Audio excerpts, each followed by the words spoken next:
So I've been we've been talking about this, which is Babylon Bee, the website, or Babylon Bee, the tweets you would send out and all that.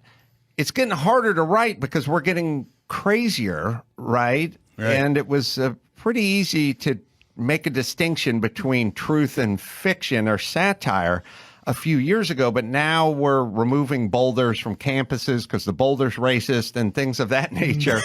And it's kind of hard to tell. Yeah. Like an example I always use, if it's been a while, but Dennis Prager always used to joke that the ACLU didn't like the lowercase t because it resembled a cross, or some organization was against a lowercase t. Now, he'd say that 5 years ago. It sounded insane.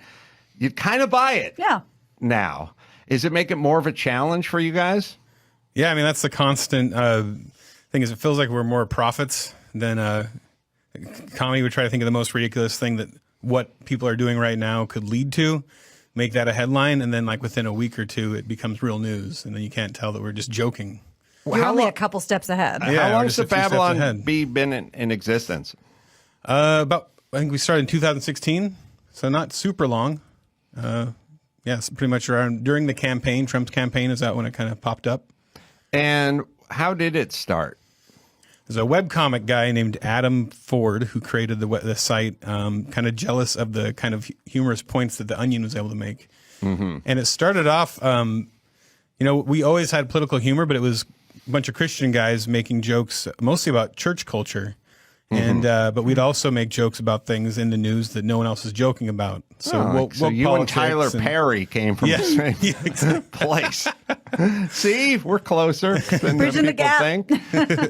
Yeah, I think The Onion. I don't know, Chris. You can look it up, but I think there was. I think it was The Onion that said that there was a parasite that was in Adam Carolla, but he left because he's disgusted. Yeah, rejects you as host. Rejected me as host. So I don't even know what it was. I didn't know what it was regarding, but I liked it. That's fun. Parasite regrets choosing Adam Carolla as host. What year was that from?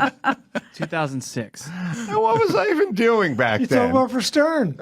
Yeah. Come on, man. You're top of the world, Ma. Yeah.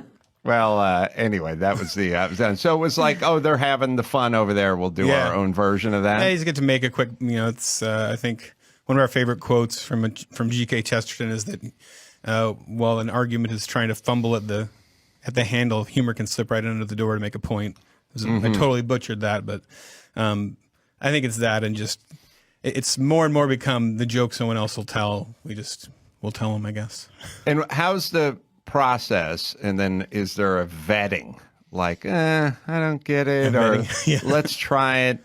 Like when I used to write a lot of jokes, there'd always be somebody saying, nobody's heard of something. Right. We'd always say, I'd get in these arguments all the time, like, no one's heard of a gimp ball. Right. And I'd go, what do you mean everyone knows what a gimp ball is? So let me go to my car. Just because you're square. And they'd go, back in the day, I'd go, but they're publicists. And they'd go, no one knows what a publicist is. And then at some point, you'd find somebody who had no sense of humor and no education, no anything, and you'd call them into the office. Come here. Shanda, Ron Dalton. Come in here. Have you heard?